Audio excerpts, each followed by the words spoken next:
ওয়া ইন্নাল আবদাল ফাজির ইযা কানা ফি ইনকিতাইম মিনাদ দুনিয়া ওয়া ইকবালিম মিনাল আখিরাহ। পাপাচার বান্দা যখন দুনিয়া থেকে বিদায় নেওয়ার সময় হয়, নাযালা ইলাইহি মালাইকাতুম মিনাস সামা সুদুল ওয়ুজুহ, কালো চেহারা বিশিষ্ট একদল ফেরেশতা পাপাচারের সামনে আসে। মাআহুমুল মাসু, সালার বস্তা থাকবে, সালার চট থাকবে সাথে। সুম্মা ইয়াজিউ ইলাইহি মালাকুল মাউত, তারপর মৃত্যুর ফেরেশতা আসবে। আসার পর তার মাথার কাছে বসবে, দেখলেই বড় ভয়ঙ্কর, মৃত্যুর ফেরেশতাকে ভয়ঙ্কর ভাবে দেখবে। মালাকুল মাউত তাকে ডেকে বলবে, আইয়াতুহান নাফসুল খাবিসা, হে খারাপ আত্মা, উখরুজি ইলা সাকাতিল্লাহ, তুই বের হ, আল্লাহ তোর উপর রাগান্বিত, তোর উপর গোসা, বের হ।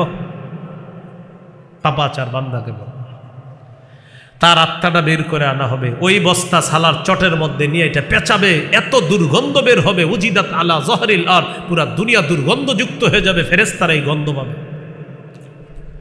আত্মা নিয়ে রওনা করে আসমানের দিকে। অন্য ফেরেশতারা বলে, মা হাদিহির রূহুল খাবিসা, এই খারাপ আত্মা কার? ফেরেশতারা জবাব দেয়, ফুলান ইবনু ফুলান, অমুকের সন্তান, অমুকের আত্মা। প্রথম আসমানের কাছে যাওয়ার পর বলেন তো, ইমানদারের আত্মা কত নম্বর আসমানে গিয়েছিল? পাপাচারের আত্মা প্রথম আসমানের কাছে যাওয়ার পর আল্লাহ তাআলা বলবে, এটাকে উপরে আনা দরকার নাই, এটারে আসমানে উঠানোই দরকার নাই। উকতুবু কিতাবা আবদি ফি সিজ্জিন, তার আমলনামা সিজ্জিনের মধ্যে লিপিবদ্ধ করো। কিসের মধ্যে? সিজ্জিনের মধ্যে লিপিবদ্ধ করো। দেহটা আমরা কবরে রেখে আসছি, আল্লাহ বলবেন আত্মাটা তার কবরে তার দেহের মধ্যে দিয়ে দাও। আত্মা তার কবরে দেহের মধ্যে দেওয়ার পর দুইজন ফেরেশতা আসবে, তাকে বসাবে, দেখেই সে ভয় পেয়ে যাবে। ফেরেশতারা প্রশ্ন করবে, মান রব্বুকা, তোমার রবকে? জবাব দিবে, হা হা লা আদরি, আমার জানা নাই। ওমা দীনুকা, তোমার ধর্ম কি? জবাব দিবে, হা হা লা আদরি, আমার জানা নাই। তাকে চিনো কিনা যাকে তোমাদের মাঝে প্রেরণ করা হয়েছে? জবাব দিবে, হা হা লা আদরি, আমার জানা নাই। নাউজুবিল্লাহ বলেন। আল্লাহ তাআলা বলবেন, আনকাযাবা আবদি, আমার বান্দা মিথ্যা কথা বলছে। আল্লাহ বলবে, ও মিথ্যাবাদী। আফরিশুহু মিনান নার, তার কবরে আগুনের বিছানা বিছায়া দাও। ওয়া আলবিসুহু মিনান নার, শরীরের মধ্যে আগুনের পোশাক পরায়া দাও। ওফতাহু লাহু বাবান ইলান নার, কবর থেকে জাহান্নাম পর্যন্ত একটা দরজা খুলে দাও। ফায়াতিহা মিন সামুমিহা ওয়া হামুমিহা, জাহান্নাম থেকে কবরের উত্তপ্ত গরম, ওই জাহান্নামের গরম তার কবরের মধ্যে আসতে থাকবে। গরমে তার কবরের বিছানাটা গরম হয়ে যাবে, দেয়ালগুলা গরম হয়ে যাবে, ছাদটা গরম হয়ে যাবে। আল্লাহ বলেন, লাহুম মিন জাহান্নামা মিহাদু ওয়া মিন ফাওকিহিম গাওয়াশ, বিছানাটা হবে আগুনের বিছানা, জাহান্নামের বিছানা, কবরের ছাদটা হবে জাহান্নামের। পাশে দাঁড়ায়া দেখবে এক ব্যক্তি একটা ডান্ডা নিয়ে দাঁড়ায় আছে। ইয়াদরিবু দরবাতান, একটা আঘাত করবে। ইয়াসিহু সাইহাতান, এত জোরে একটা চিৎকার করবে, এই চিৎকারের কারণে দুনিয়ার জিন ইনসান ছাড়া সবাই তার চিৎকারের আওয়াজ শুনতে পাবে। পাপাচার বান্দাকে একটা আঘাত করবে, পাপাচার বান্দা এত জোরে একটা চিৎকার করবে, তার চিৎকারের আওয়াজ জিন ইনসান ছাড়া সবাই শুনতে পাবে। নবীজি বললেন, তোমরা এই কবরের আযাব থেকে বানা চাও, কবরের আযাব থেকে বানা চাও। প্রিয় মুসলমান, একদিন নবী কবরের পাশে বসা, কবরের পাশে বসে বসে কান্না করতেছে। সাহাবী উপাস দিয়ে গিয়ে দেখে নবী কি করে, বাকা হাত্তা বাল্লাত সারা মিন দুমুইহি, কান্না করতে করতে সামনের মাটিগুলা ভিজিয়ে ফেলছে। সাহাবীদেরকে লক্ষ্য করে বললেন, ইয়া ইখওয়ানি, ও ভাই সব, লিমিসলি হাযা ফাআইদ্দু, নবী বললেন, ও প্রিয় ভাই সব, এই অবস্থার জন্য তোমরাও প্রস্তুত হও। আজকে তোমাদের যে ভাইকে কবরে রাখবা, তোমাকেও এইভাবে রাখা হবে, তুমিও প্রস্তুত হও, নবী বলে দিলেন। এলো আজকে 3 নাম্বার আলোচনা, মনে আসেনি? মৃত্যু, মৃত্যুর যন্ত্রণা, কবর। 4 নাম্বার হাসর,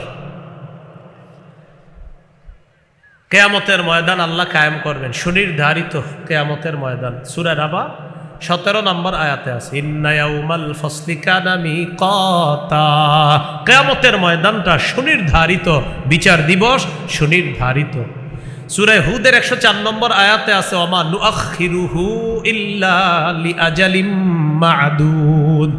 আমি কিয়ামতের দিবসটাকে মুলতবি করে রেখে দিলাম, কিয়ামত আল্লাহ সময় মতো ঘটিয়ে দিবেন।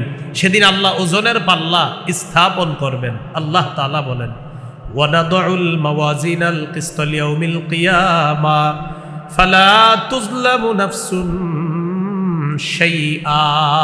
আল্লাহ তাআলা বলেন কিয়ামতের দিন আমি ইনসাফের দাড়িপাল্লা স্থাপন করব। সূরা আম্বিয়াতে আল্লাহ বলেন কিয়ামতের দিন আমি ইনসাফের দাড়িপাল্লা স্থাপন করব। ফালা তুজলামু নাফসুন শাইআ, কারো উপর সামান্য জুলুম করা হবে না, কারো উপর সামান্য পরিমাণ জুলুম করা হবে না। কিয়ামতের ময়দানে আমি আল্লাহ ইনসাফের দাড়িপাল্লা স্থাপন করব। ওয়ানাদউল মাওয়াজিনাল কিসতা লিয়াউমিল কিয়ামা ফালা তুজলামু নাফসুন শাইআ। কিয়ামতের ময়দানে আমি আল্লাহ ইনসাফের দাড়িপাল্লা স্থাপন করব। ফালা তুজলামু নাফসুন শাইআ, কাউকে সামান্য পরিমাণ জুলুম করা হবে না। কিসের পাল্লা বলেন? হ্যাঁ, ইনসাফ, ইনসাফের পাল্লা আল্লাহ স্থাপন করবেন। এই ওজনের পাল্লায় আল্লাহ তাআলা কি করবেন? ওজনের পাল্লায় আল্লাহ তাআলা মানুষের আমল ওজন করবেন, অথবা আমল নামা আল্লাহ ওজন করবেন। করার পর কারো আমল দিবেন, আমল নামা দিবেন ডান হাতে, কারো বাম হাতে। ডান হাতে যাদের আমল নামা দেওয়া হবে তারা সৌভাগ্যবান, বাম হাতে যাদের আমল নামা দেওয়া হবে তারা হতভাগা। আল্লাহ তাআলা বলেন ফামিনহুম শাকিয়্যু ওয়া সাঈদ, তাদের একদল হবে হতভাগা আর একদল হবে সৌভাগ্যবান।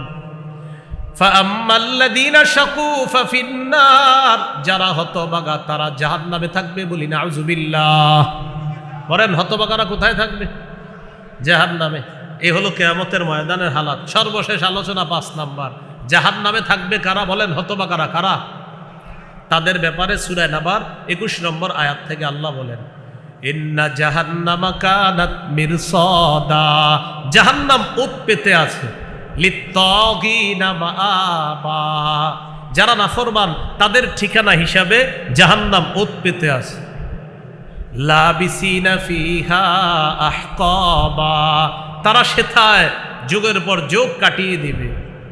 লা ইয়াযুকুনা ফিহা বারদাও ওয়ালা শারাবা, সেখানে তারা কোনো কোমল পানীয় আস্বাদন করবে না, কোনো ঠান্ডা জাতীয় কিছু আস্বাদন করবে না।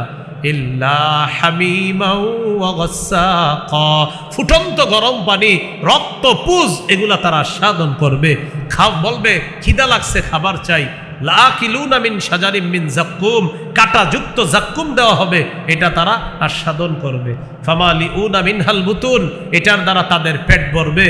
এবার পানি চাইবে, তাদেরকে দেওয়া হবে সদীদু আহলিন নার ওয়া কাইহু জাহান্নাম, জাহান্নামীদের রক্ত পুজগুলা একত্রিত করে পানি হিসাবে পান করার জন্য। এই হলো জাহান্নামীদের অবস্থা।